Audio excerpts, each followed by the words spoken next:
People, Deluded, I'm back again. Thank you very much for tuning back in and continuously supporting my thing each and every time.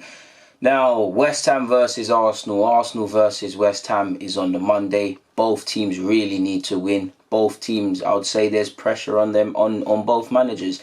I know West Ham have beat Chelsea recently, something where just on the fact of it's a big game against a top 6 side, London derby, there's many positives they can take. I know Chelsea lost today against Everton, Saturday, if you don't know when I'm making this video, and whatnot, but West Ham can still take some positives from that. And to be fair, Chelsea have been in good form, bar the last 2 games arguably. And if you can beat, well, they beat Villa, but sandwiched in between, that's been 2 defeats. But with that, if you can put in a performance against Chelsea at your place, more or less, I mean, sorry, if you can go away to Chelsea, I'm sure it's at Stamford Bridge. No, I'm lying, people. This isn't at Stamford Bridge. It was at their place. It was at home, at West Ham's home.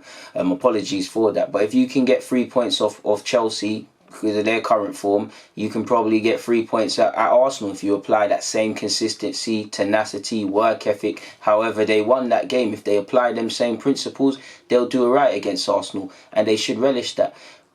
To be fair, because of how Arsenal have been playing in current form, they probably don't even need to be at that high standard in the same way they beat Chelsea to beat us. It's well documented. Everyone in this league knows how to play against Arsenal. Even if you're not a football fan, you know Arsenal's weaknesses. It's not no secret. We don't need to speak about it. We know if you have a bit of tenacity in midfield, you show that, your fans get behind you. We find the opposition crowds nervy. Our fans are then become frustrated. You even hear in Brighton's, is it Lewis Dunk? They said their plan was to frustrate Arsenal, to make the fans frustrate the players and put more pressure. So they know our players are weak mentally. Teams are what Dunk allegedly said. No other team hasn't probably said that in private. We're weak. We're at it. Obviously, because of the current form of both clubs, form goes out of the window to a fair degree. Like you've seen with many teams, West Ham, like us, are not in good form. Beating Arsenal could be something that revives them, or do you see what I'm saying, people? You typically see that, like Halle, sorry, I can never say his name, the lad they bought over from the German league, he's been on a bit of a goal drought. Guarantee when he bucks Arsenal, he's going to turn into R9. If he doesn't score, he's going to run us ragged. West Ham should be relishing us. We travel poorly away from home. Aubameyang's failed to score in 3 of his games he's played against West Ham, forgive me if I'm wrong. We were terrible away from home last year against them, and that poor form away from home generally has continued against us. West Ham fans know Arsenal are there for the taking. Teams, whether West Ham win, lose or draw, we don't know until that comes, but I can guarantee you West Ham will be looking more inwards rather than if they win, lose or draw, maybe other than what Arsenal did, because we have been poor, to put it nicely. When we do score, we're relying on either individual brilliance or, which has happened in recent weeks, poor teams marking defensively. Brighton were poor from a set piece. We able to score against that. Palace a couple of weeks ago. I'm sure against Wolves, different circumstances, but we're really not creating. We definitely can't defend. I'm not going to keep talking about the defence. We've got no midfield. LJUNGBERG, really, he can't do anything. He hasn't got the credentials to turn this around. And even if he did, there isn't much he could do, honest to God, if we're all honest with you. Optimism is on the floor, people. Optimism's on the floor. The only thing I'm hoping for is a fight back, and for these players to wake up and say, I've had enough individually. I've had enough of being insulted by fans of all clubs, by probably players now, by media. You've all got family and whatnot. They're probably having their own internal inquest. We're just hoping for a fight back. If I'm West Ham, because of the form they're in, they should be looking at Arsenal as this is where we get our season back on track. This is where Haller, who hasn't scored, forgive me for mispronunciation, should get his confidence. This is where Felipe Anderson and Lanzini and all of these players should go and get some confidence from the game and be up for this, because Arsenal are there for the taking. I haven't mentioned Jack Wilshere. I don't know for his fitness. I hope he's involved in some capacity, because I'm a big Jack Wilshere fan, and there's some sentiment. Now, at this moment in time, Spurs are winning 1-0 against Burnley. I was actually, just before I pressed the start of this video, I heard Spurs fans chant, so I know I haven't checked the results, but I know they have to be up. Chelsea have dropped points. United versus City. United got good 3 points in the week of Spurs. Again, top 4 is a myth for us. We're like 10 or so points, but all we can do is try and make up the ground. All we can do is try and win football matches. Again, as you lot are seeing, it's easier said than done. I hear what Ljungberg and the players are saying about woe is me, low on confidence, etc. But the world keeps spinning. They cannot keep feeling sorry for themselves, or we're going to keep going into this spiral, into this free fall, which we're doing, people. In fact, regardless, we probably will do. Optimism's on the floor. Do I expect to beat West Ham? Of course not. I expect to score. That's it, people. I want us to win, but how can you be confident with how Arsenal's form's been, people? It's been atrocious. I want to win. It's an away game. It's a London derby. Yeah, man, it's a Monday night. It's under the lights. West Ham, they haven't quite, I wouldn't say West Ham fans have quite felt as at home as much as their previous stadium, but it's under the lights. Their fans will be at it. And the fans know if they do their job, the players know if they do half of their job, you get something against Arsenal. I can sit here and say I hope we keep a clean sheet. I hope we're switched on defensively. I hope these individual lapse in concentration, which leads to mistakes, gets eradicated or gets marginalised. But I don't know. You don't know what you're going to get from this Arsenal team. It's down to the players to inspire fans now to get anything from this season, because my optimism's on the floor. And how can I be optimistic, people? Playing anyone, we could play Leyton Orient right now, and I would expect Arsenal to win. But how can I put expect and Arsenal in the same sentence? Sadly, in fact you can, but that sentence has to be followed by words or connotations that follow the lines of disappointment, disappointing, disappointful. If that's even a word, disappointful. Yeah, I'm sure that's a word. It doesn't make sense in my head, but you get the point, people. Well, I believe we're 10th, they're 16th. Again, goal difference, I'm not too sure, but I believe we sit on 19 points. They sit on 16. They can draw level with us, on top of putting a good performance in a big game for the fans, in terms of players' confidence, in terms of potentially relieving pressure on their own manager, Pellegrini, who's having his own thing. There's enough reasons for West Ham to be up for this.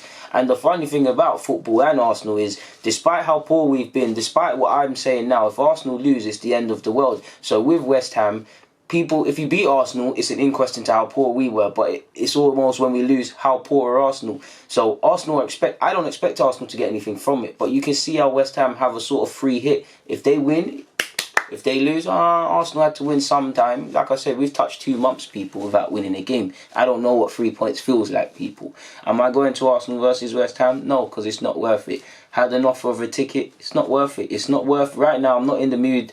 We'll revisit it, but I'm not in the mood to be racing home on Victoria Line, getting changed, then getting Northumberland Park to Stratford or one of these sort of trains there to go and watch embarrassing football again, and then go sleep and then go work.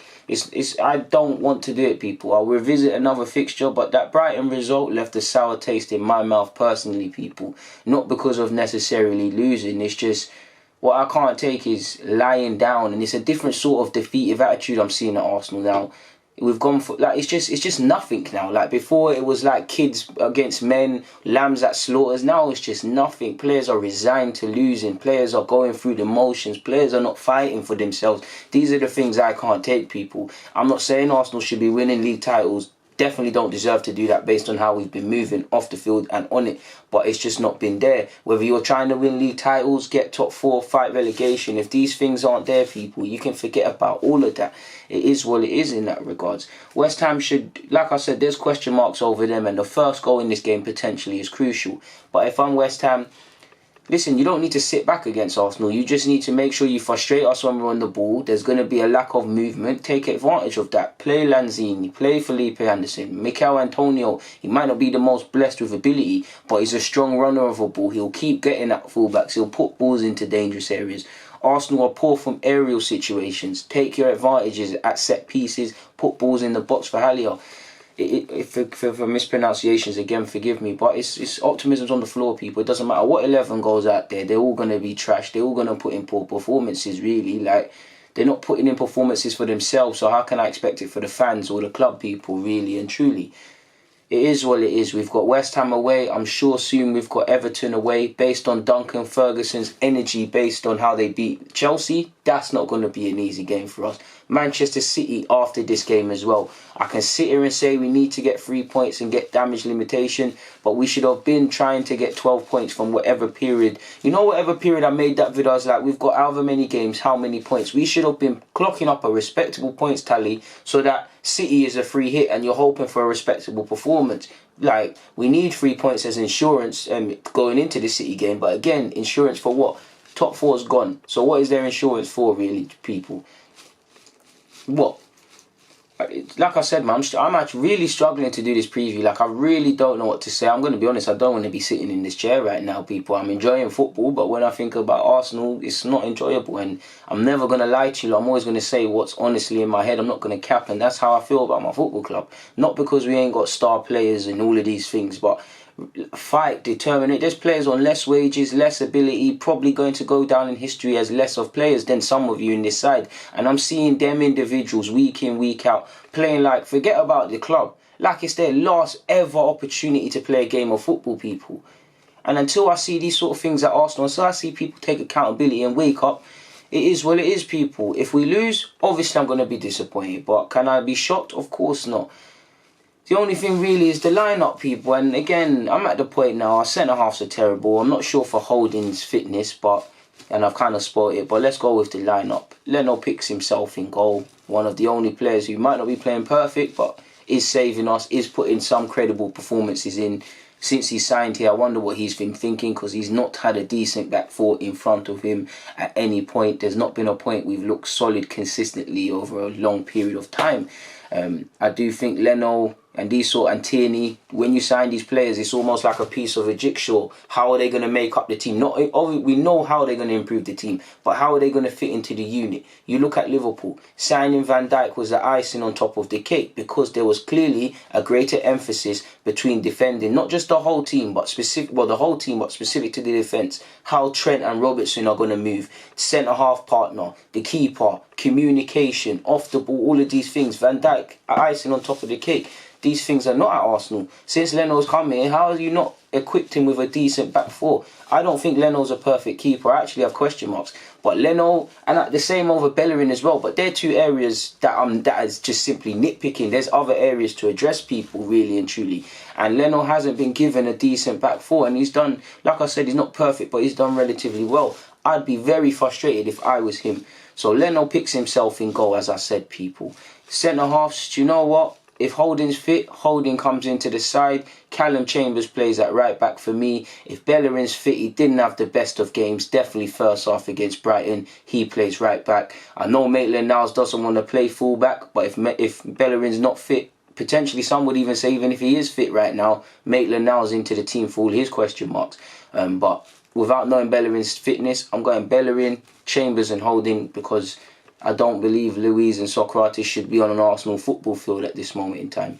Ljungberg will go with one, if not both of them realistically.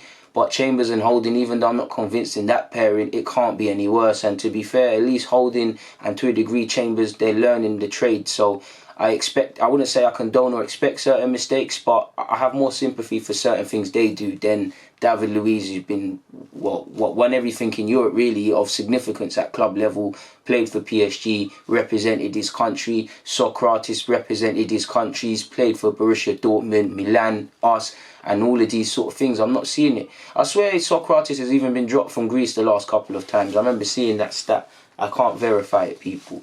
But like I said, the English Chuckle Brothers, I love them, but Rob Holding and Chambers doesn't give me any confidence, especially going against a physical brute like Haller.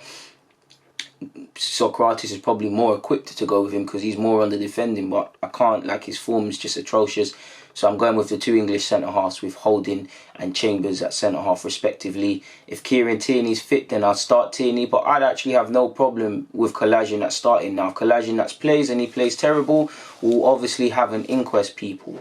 But for me personally, the last two games, I can have my opinion on Kolasinac. I believe he's a plan B at best and he's weak defensively. But last two games I've seen from him, he's earned his shirt. And that's what I want to see, people earning their shirt. Same way Saka earned his shirt earlier in the season and has now lost it. The same logic applies for experienced and young players. If you earn your thing, you start, people. So really, if it's a toss-up between the fullbacks, I will go with Kieran Tierney because we signed him to be first choice. Want his Arsenal career to really kick on now, and he's only going to get that from playing consistently. But really, Kolasinac, potentially on the last 180 minutes of football, he deserves to play, really. So I'm going with Tierney, but that's my notes.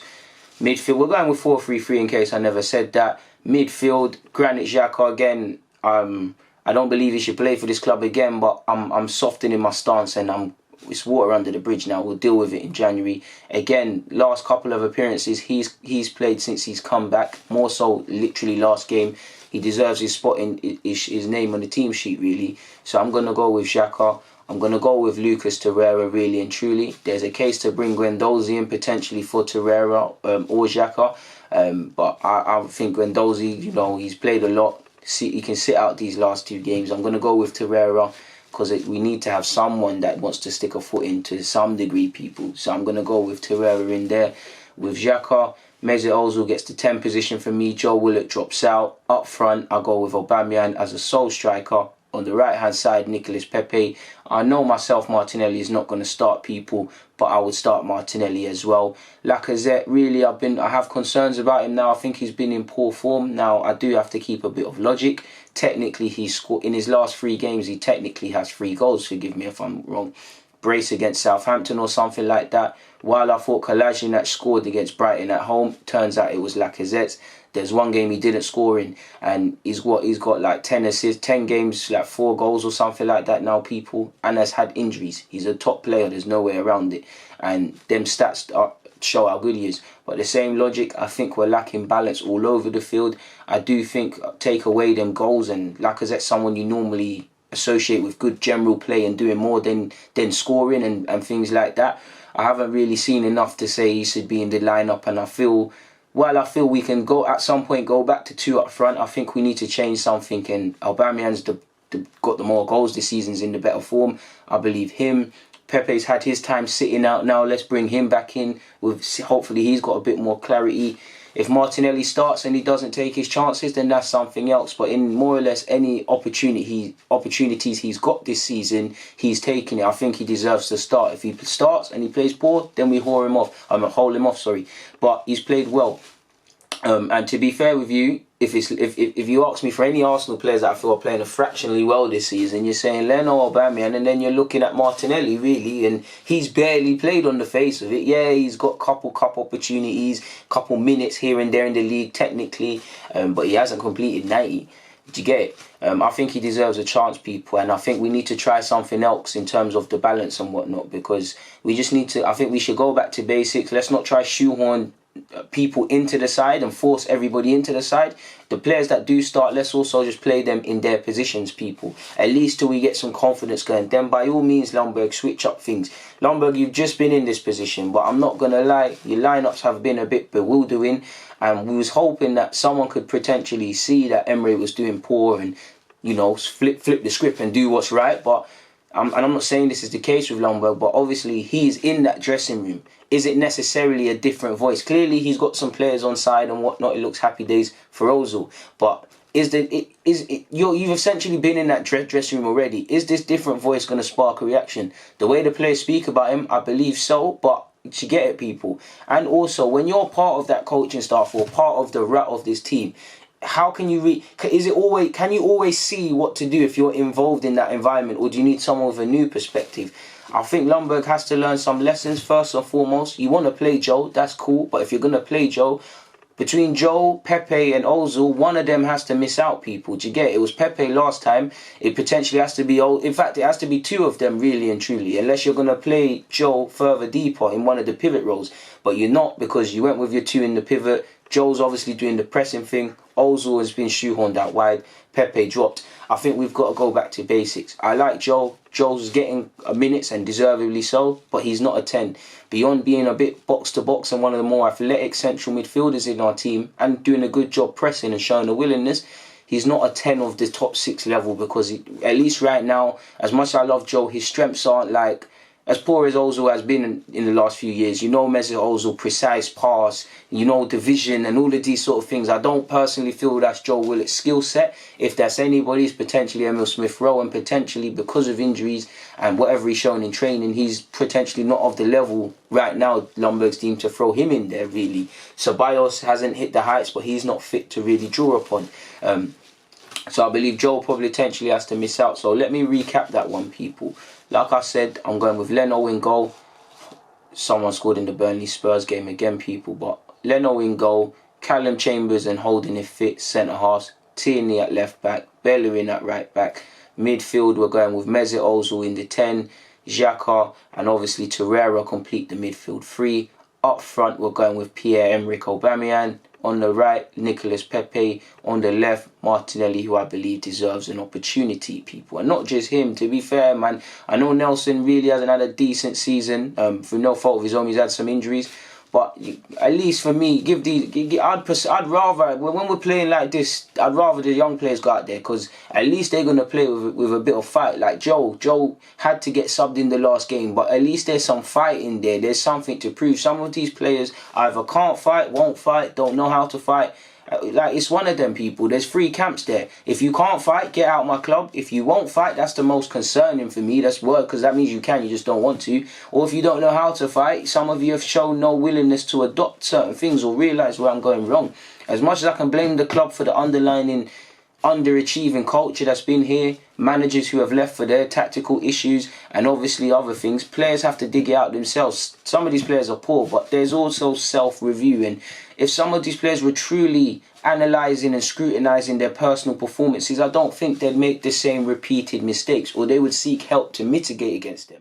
A mistake made more than once or multiple times becomes a choice. We're choosing to make these same mistakes. We're choosing not to follow men. We're choosing not to mark tighter. We're choosing not to be switched on. We're choosing to be poor from set pieces.